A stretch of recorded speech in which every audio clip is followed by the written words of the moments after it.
Hey, good morning to those of you out there on the West Coast and out here on the East Coast. Good afternoon with me. I'm out here on the East Coast. I've been all ready to get started, and now I'm stumbling over even just the start. Garrett, good to see you. Tammy, hey, hello. Glad you're joining us. It was funny. My wife was like, oh, it's a holiday. No one's going to be there. And I was like, don't you remember July 4th, 2022, last year? We had like 50 plus people live on July 4th for 30 minutes. We all came in, we learned, and we got out and we went and had a hot dog and a beer or whatever you do on July 4th, right? And today's a similar thing. I put a post out today. I'd appreciate it if you go take a look at it. I don't often stray from federal sales, federal agency related or GovCon related content. But today is about Memorial Day. And one of my biggest tips for people is just remember Memorial Day is different than Veterans Day. I'm a vet. My day is November 11th, and it's not today. So go take a look at that and maybe engage and share it so other people track on it. We got a good topic today and all through this week. If you're here live with me this week, we're going to be talking about branding. I'm excited to talk about that. So let me just get my ducks in a row here on my tech, which should go pretty quickly because, like I said, I'm pretty prepared. All right, let me turn that off. Pop over here. Hey, Jennifer. Hey, Paul. Okay, so that's the last I'm looking at chat. I tend not to look at chat too much. Let me go ahead and share my screen, and we're going to dive into today.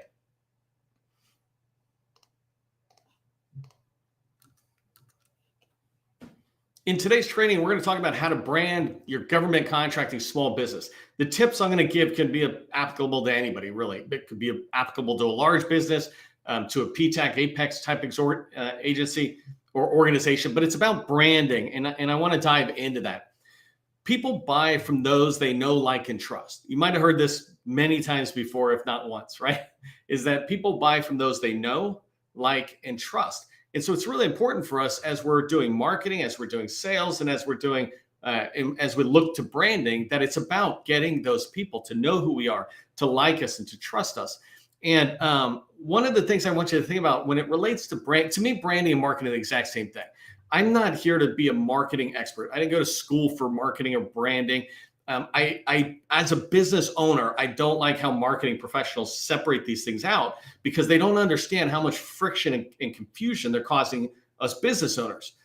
Basically, sales begins with marketing and branding. Branding is just, it might be a logo, but really what I'm going to talk to you today about is branding is about being known for one thing, and marketing is just making sure a lot of people know you for that one thing, and sales is closing the deal. And so I like to loop them together. When I talk about branding, I mean marketing, and marketing, I mean branding. It's all in the same vein. It's just different set of activity I might be doing. But I put down here that when I say people know you and you want people to know you, it's kind of like you want them to be consider it like you're renting space in the customer's mind. You've got this little piece of their mind, and you're paying your $100 a month to be able to hang out in there, so they know who you are. They're aware of you, and your marketing and your branding activities help them remember who you are constantly. And so think about knowing who you are as renting space in the customer's mind. Liking and trusting is something that builds up over time, but fundamentally, it is leading to people having you at the top of their choice list, at the top of their list. When they think about all the companies they could work with, you want to be at the top of everyone's list. You want to be everyone's first choice, is what I put here, right? And so that's really important. That's the whole reason you're trying to do social selling, what we're talking about today and this week. Social selling is just the new way of branding, marketing, selling, etc., of getting into people's minds so they know who you are, and then being their first choice by helping them like and trust you. So people buy from those they know, like, and trust. Today we're going to be covering three main topics as I dive into this. The first one is I just want to dive into my version of what does branding mean as it relates to the federal market, in particular for small businesses. The second thing we're going to cover is how to actually use social selling to brand your company. And then we're going to talk about branding tips to put your company in the spotlight. I'm going to share some slides, and then I'm going to dive in and actually show you in LinkedIn how to do some of the social selling I'm saying, so that as you come out of today's training, whether you're watching live or replay, you've got tactical advice. You could pause me and turn right to the your own LinkedIn profile and try some of the things I'm talking about. So it's not conceptual. Let's dive in deep. If you don't know who I am, my name is Neil McDonnell. I want to welcome you to my federal sales training, where I provide tips for success in the federal market. I spent 20 years as a small business owner in the federal market, and since 2018, I've been teaching people like you that government contracting and branding and marketing are not secrets. They're just a process. Process goes from A to Z, and when you follow a process, you're going to have repeatable, predictable results. And when we talk about social media and social selling, that means repeatable, predictable results of your buyer and teammates seeing you, knowing, liking, and trusting you. I spent, do me a favor, actually put your company name and 2 or 3 words into the chat that just let me know who you are, what your company does. By the way, I'm starting this new initiative, and I'll see where it goes. And if it has traction, we'll really put a lot of energy into it. But I want to begin to pull together capability statements of people who come to my training. I could care less about capability statements of people who are out there. What I want is, if you're coming to my training and you're learning my process, even if you're just coming to all this free training that I do, I get asked all the time, do you know somebody who does this? Do you know somebody who does ISO or workforce development or office supplies sales or IT and cybersecurity? I get asked that almost every single day, right? And I want to be able to recommend your companies first. And so if you have a capability statement, shoot it to me in LinkedIn in the messaging, and we're going to begin to compile it. Initially, it's compiled for my use and my team's use to just refer you if we have a reason to do that. Last thing I want to say before we dive into today's topic is thank you to the sustaining members of the GovCon Chamber of Commerce. We don't take funding from the federal government or from large primes. We get our funding through sustaining members like you. And you're helping us provide this training, all the content we provide, all the tools we provide. You're helping us provide that to small businesses all across the country. So I just want to say thank you very much for being a sustaining member. Okay, so what branding means for small business in the federal market, I always talk about focus. You need to focus down on your core competency. What do you sell? You want to be known for something. And sometimes I've used this term, right? Pigeonholing yourself. It could be anything, right? It's the tip of the spear. It's a beachhead. But if you think about pigeonhole, I wanted to use Merriam-Webster's definition to really drive home this point I've been making, right? Pigeonholing is something somebody else does to you. And the dictionary describes it as to unfairly think of or describe someone or something as belonging to a particular group, or in our case, right, having only a particular skill. And the way the dictionary is describing pigeonholing is a negative thing, to unfairly describe your company as doing this one particular skill. The problem with that definition, or where I want to spin it, is to say you want to be pigeonholed. You want people to sit there and go, hey, I put down in the bottom right the SharePoint guys. My last company, I was known as the SharePoint guys. I picked up a $5 million+ contract on the IT side, right, doing SharePoint, because somebody who went to an agency that says, you got to talk to these guys. There's a lot of companies who say they do it, but they're the SharePoint company. They're the SharePoint guys, right? And so getting pigeonholed is not a bad thing because it allows you entry into the customer or agency of choice. Once you're in there, then you can have conversations about, hey, Sally, you brought us in for SharePoint, but we also do enterprise architecture. We do cybersecurity. We could never do SharePoint if we weren't protecting your infrastructure. Can we talk to you about that? Oh, sure. Tell us more. And boom, you're off to the races, right? They brought you in because you were pigeonholed. And to me, that's like branding, right? I'm being known for in my company, my last company, for SharePoint. And you want to be pigeonholed yourself, is my opinion, because then people will remember you. I have somebody who reached out to me and they're trying to get my help. Just a couple of quick questions. And I looked at their website. It looks like they do everything, except for they're not making any money right now. I'm like, you got to pick one thing. Because if I want everything, I'm never going to you. I'm going to Amazon or I'm going to Booz Allen, but I'm definitely not going to you. But if I want one thing and you say you do that one thing, then I'm going to consider you. Another way of thinking about pigeonholing is typecasting. So for actors, for example, sometimes people are worried about getting typecast. I just watched, because I have free time and occasionally I go down rabbit holes. I grew up with the Brady Bunch, and I just watched Jan Brady, the actress who was playing that, or the actor who was playing that character. She was talking about how it was hard to go off and do any kind of real meaty acting gigs because no one wanted to put Jan Brady in some horrific situation or something. She was too sweet, nice. She was the good kid, right? And she got typecast, and it was a negative thing because it began to have her not even be in acting anymore. And she got into the backside of it, whether it was directing or something or producing or teaching. But typecasting is to cast an actor like her in a part calling for the same characteristics over and over again as those possessed by the performer, or to cast them repeatedly in the same type of role. You're the sweet girl. You're always going to be the sweet girl. No, I want to be a supervillain, you know? And so typecasting for an actor, bad. Typecasting for a small business, great.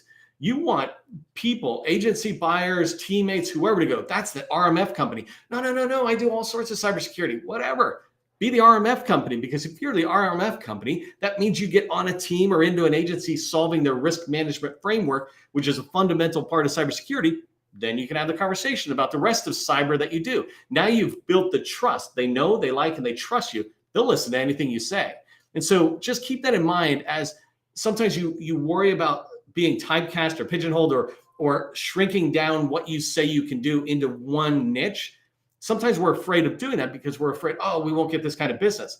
I would argue that if you say you do a lot, you're going to get nothing. But if you say you do one thing, you'll get everything.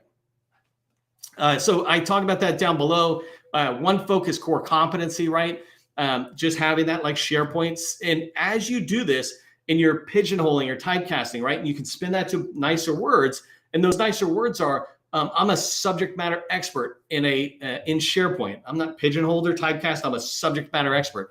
And when they bring me in and they start wanting to bring me into conversations or contracts, I'm a trusted advisor, right? I'm no longer typecast. I'm no longer pigeonholed. In the business world, in the professional world, we are seen as subject matter experts and trusted advisors. Those are just stronger, nicer words for being typecast.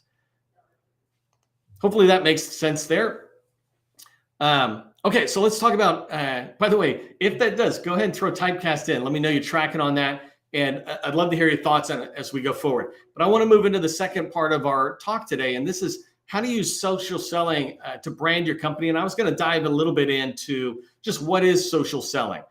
I know all of us who are on these live trainings and even watching the replay, we're at various levels, right? And so I try to level set all of us and get us on the same page. But basically, social selling is using the social media platforms like LinkedIn, Facebook, Twitter, TikTok, or Instagram. Any of those tools, using them for promoting your business is social selling. Fundamentally, when you think about the professional world or in our world, government contracting, it's LinkedIn. Forget about all the rest and go watch my other videos on why all the rest suck. YouTube, by the way, is not necessarily social selling. It is a great place to put stuff out there, but it's basically a video blog. It's not selling. You're not engaging. So it's a little different. It's kind of like your website is not social selling at its core, even though it is part of the overall package. But Twitter, Facebook, Instagram, TikTok, stay off them. Those are not where your federal buyers are. And I know there's a lot of us that are on there, but even me, by the way, I'm streaming live right now to Twitter, but the only reason is because I was able to hit a button and the button said restream to Twitter at the same time. I'm like, all right, whatever. But LinkedIn is where your buyers are. Mark Amtower, if you're not familiar with him, go find him. But Mark Amtower puts out a report, I think once a year. I think he does it once a year. In that report, he really goes into how many federal buyers and how many federal buyer organizations, so offices, commands, et cetera, are on LinkedIn. And I think he's like in the millions or something. LinkedIn is where you can find the buyers. And the reason that's really important is the second bullet is social selling is about engaging with buyers and teammates online. You want to be able to engage with them and have conversations, et cetera. I just did a post last week, and this is not my norm. When I do a post, my normal view count, if you ever do posts and you pay attention to that, generally around 5,000 views a day. And so, because I got 20,000 connections. So there's a lot of activity in there and they're all in the GovCon space. But I did one last week, Wednesday or Thursday, and it had, I don't know, almost 200,000 views in 4 days. But the reason is because people really got engaged in it around artificial intelligence. And it's because I play in this world and I'm able to come in and write a post that's intelligently talking about artificial intelligence and encouraging more people to get engaged. There's a lot of people out there in the federal space who want to talk more and more about how do we integrate it into what we sell, or how do we dominate the AI space, or whatever it is. And so that engaged a lot of people. But because I put this post out, I'm now able to follow up with people and begin to talk with them and say, hey, for example, somebody at the VA who's in charge of AI, I can talk with them and say, hey, can we talk more about AI, how I might help you, or how I might learn from you and share it with industry, et cetera. Social selling, it's the long game. It is not transactional sales, and transactional means quick, right? It's not quick at all. It's not even quick relationships is what I put there. It's really about just having this chance to learn more about somebody, having them learn more about you, and slowly begin to build that relationship. If you think about federal sales, we say that sales in the federal government takes 6 to 24 months, right? Forget about any other anomalies that are in there. 6 to 24 months is the norm. Well, if that's the case, then take your time building relationships, because once you have them, they're there for your entire career, right? So take the time building them, and don't be seen as somebody who's coming in trying to take really fast, or even give too fast. Sometimes giving is a little overwhelming. It's just about, chatting and having conversations and learning. Learning is my biggest thing. And I describe it as it's modern relationship building. When I say brand your company, I really mean you, because people buy from those they know, like, and trust. People do not buy from companies, right? They buy Coca-Cola because it's a whole disjointed thing. But when they're looking to buy from a construction company, or trusting a vendor who could bring them parts, or somebody who can protect their cybersecurity needs or deliver on cybersecurity needs, they're buying from you. And if you're a salesperson within your company, not even the business owner, they're still buying from you. They're getting all their trust in the company shaped through their relationship with you. And so this is the modern relationship building, where in the old days, you take them to lunch and coffees. That's gone. Even though we still do some of it, that's not the norm. The norm now is social selling, where so many people build relationships before they even meet. And to me, meeting in person becomes a bonus to the relationship. All right. So one of the last things I want to just talk about is social selling as it relates to your brand. And what you can do is, I really want you to understand and improve your social selling index. And somebody can put into the chat for me the URL. It's like sales/SSI. I don't know who's tracking on that, but if somebody can put it in, you can go take a look at it. But you want to look at your social selling index. You don't want to be obsessed about it, but it is a really good guide to where you're going. And over here, I put mine. Mine is very high, but I've been using LinkedIn forever. Pretty much that's a fair statement, right? And certainly close to 20 years. And so mine is high because I've been building it for a long time. I've been doing a good job keeping my connections, not random people. Like I've recently just got rid of a whole bunch of people who were trying to connect, but they're not my space at all. They're not in the GovCon space or even related to the GovCon space, right? So I keep it really my relationship, my garden really well weeded. I don't know if I'm getting the right analogy there, right? But this idea of it's clean. And so I have a very high social selling index. What I want to, and you can see my ranking is in the 1% of everything, 1% of the network, 1% of my industry, et cetera. So the thing I want to point out to you, the reason I'm saying this is you don't need yours to be 86. You need to find out what yours is, and then slowly start improving it, learning about it. So if you go into the SSI, and if I don't see the link in the chat, I'll put it in afterwards. But if you go in and look at your social selling index, it will tell you how well am I selling using social selling medias, in this case, LinkedIn in particular, right? Am I engaging people? So the 4 categories are establishing a professional brand, meaning your profile. Basically, it's your profile. Do you look good in there with the basic information about you? Are you sharing any kind of content within your profile, like a capability statement or a white paper, things like that? And then finding the right people is just literally what it says. And I'm going to show you how to do that. But are you finding the right people? Are you using LinkedIn to search for your buyers and teammates? The next one is engage with insight. And this means, are you engaging, like I talked about earlier, with teammates and buyers on LinkedIn, using LinkedIn to, thumbs up, comments, putting different sharing content out there yourself? Are you engaging with insight? And the last one is building relationships, right? My building relationships have been 25 forever, the highest score. And you should be able to get that one first, because that's just really slowly but surely building relationships by following people, connecting with people, engaging with people. And LinkedIn will start telling you that, hey, you're doing the right thing, doing outreach. And it might tell you you're low on engaging with insight. And so let's go ahead and up your activity on that. So hopefully that makes sense.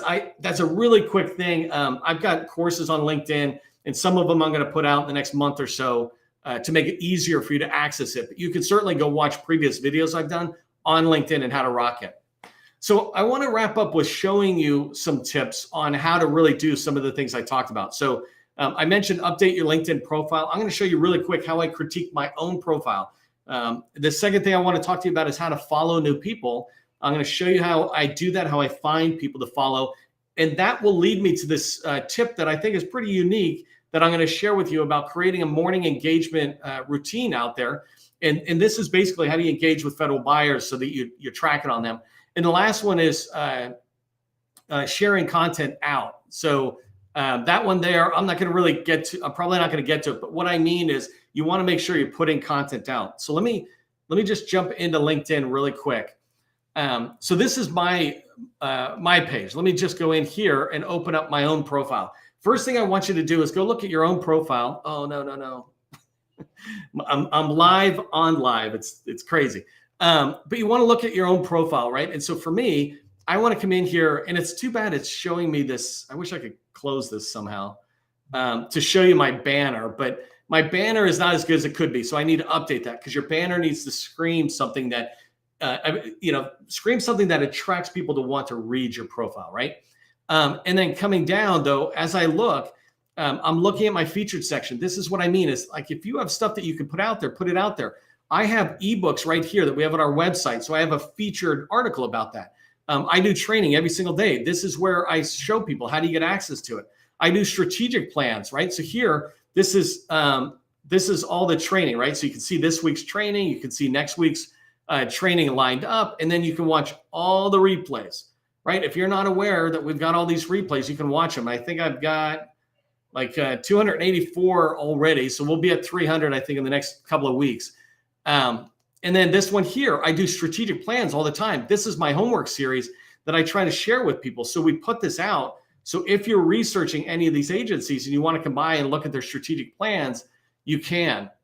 And then some of this other stuff as I go down, you want to do the same thing. Like an example for me is I've been doing several things over the last 5 years, but they all fundamentally are under the GovCon chamber. So I'm going to combine this BD in the Box and Small Business Success Club. I'm actually going to combine them up under the chamber so they look better. I want them to look like this right here. So I was in the Army, and here you can see it's well written where it talks about I worked in the Pentagon, I worked for the General Command. So basically I worked for a 3-star in charge of I-Corps, and then I was at headquarters and I was in the Rangers, right? So that lays it out nice and smoothly. So that's something you want to consider on the first one, updating your LinkedIn profile. Second thing I want to show you is how to follow new people. And let's just do this really quickly. I want to sit there and search for CIOs, and I'm just going to try Veterans Affairs. So I'm just trying to, I want to sell, let's say I want to sell into the VA, right? I'm looking for people right here. So I'm looking for people, and I want to track on these people, right? And there's a lot of facility CIOs. If you don't know what a facility CIO is, they're a CIO at the hospital level, and there's 150 hospitals or so. And then there's headquarter level. So these people here, CIO at Milwaukee, so that's a hospital. Washington State, same thing. So I can bounce back and forth. Kerry Parks, I actually worked with him a long time ago. But a lot of these guys are at the local level. And then this one looks like they might be at the national level around there, right? Here's another one, executive director at Department of VA. Those are headquarter levels. So if I'm looking for people, this is how I do it. And if I wanted to just start learning about them, right? And I'm talking about following people. Remember, this second tip is follow new people. All I'm doing is clicking on some of these people. One person, this is useless, right? This guy's got 90 connections and doesn't post. I'm going to say they're useless. I mean, they're not useless, but their profile's useless to me because they're not engaging. See this one?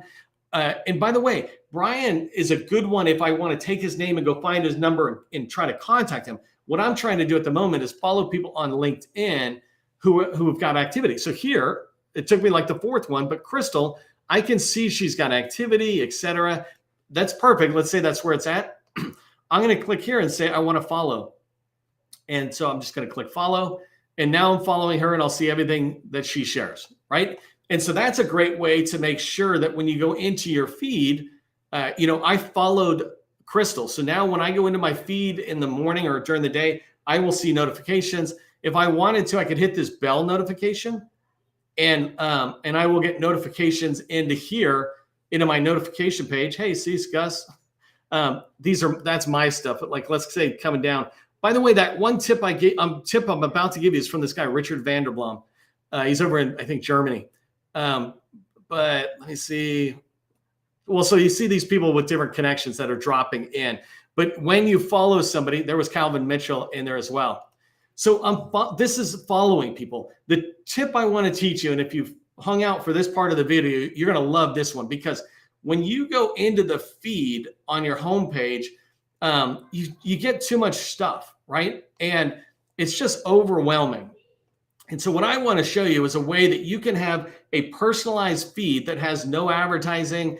It only has what you want. Imagine you have 15 minutes or 5 minutes every morning, and you just want to give a thumbs up or see if anybody has done something important. What you can do is type in here. Let's just type in, let's start with Navy. I didn't think of I should have thought of a tip in there. So before I was searching for people, now I'm going to say posts. So I just want to see anything. Actually, now that I think about it, let me change this guy to cyber. I'm sorry, everybody. I totally screwed up. 1 second. I don't care about the topic. That's not what I was trying to show you. What I'm trying to show you is that you can follow people to make sure you don't miss people. So I want to find posts. All I did was did a blank search and I hit enter. Now I'm at this page where I'm saying, show me the post. I want to say the post was done in the last week or the last 24 hours if you're really faithful every morning. But I want to say let's say the last 24 hours for a moment. Show me results. And this is the part that's the magic I'm looking for. Is here, I want John Sherman, let's say, so he's CIO, Paul Puckett, and let me pick one more on. Well, I don't know who this is, actually. I could have come up with names ahead of time, but here, now I've got it, right? Now, what I'll see is in the past 24 hours, have any of these guys posted, right? So here I can look at Dawn and I can see what she's posting and I can engage. No one else has posted. So imagine you do this every single day, you'd be good to go. And the last thing I do with this is over here on your favorites bar, I just add this to my favorites. And, so imagine I did it and it was a bunch of CIOs I'm following, like the head CIO from Navy, Army, Air Force, DOD, VA, et cetera. I'm following the CIOs or I'm following the chief data officers. Well, all I do is come over here and I say CIOs, right? Right here, I've got a folder called LinkedIn Morning Post Reviews. Every morning, I want to come in and look at the CIOs to see if I missed anything. So now when I come in, I can just come in here to CIOs, click it. It shows me this view. And I know that was really fast. Watch it in slow motion. Maybe somebody on my team will actually write a quick little blog that we can put out later on tonight to show it. But it's a great tip for you being able to find the people that you're looking for. Okay, and the last thing I said was make sure you share out that content. And really, this is like I'm talking about here. Let me see if I got any. Let me just show you. Well, let me go here. I got 2 minutes left here. So this one here, an example, right? I'm sharing out the AI strategies. This week, I've got a lot of AI strategies I'm sharing out. This one here is the one I was talking about, right? Where when I shared it out 5 days ago, it picked up 245 people who were engaging in it. I can go in and say, hey, thanks a lot for engaging with the content. I really appreciate that. Can we talk? Can we talk offline? I've connected with several key people in the AI space because they've done that. And so I want you to share content just like that. You don't have to do it my way, but share your expertise. Don't share what I share. Share what's important to your buyers, right? So in this training, we talked about people buy from those they know, like, and trust. So make sure you're helping people know, like, and trust you, right? Rent space in their minds so they know you, and you'll be everyone's first choice once they know, they like, and trust you, right? So the next step for you, an action item for you, is follow up today. Don't go any other day. Go follow 5 people who are in agencies that you'd like to sell to or at teaming partners that you'd like to work with, just follow them. Don't connect. Follow them and learn about what they're sharing on LinkedIn. If you get value from this training that we do every single day, become a sustaining member today. We appreciate your support. Again, remember, government contracting, it is not a secret. It's just a process. I'll see you in the next training.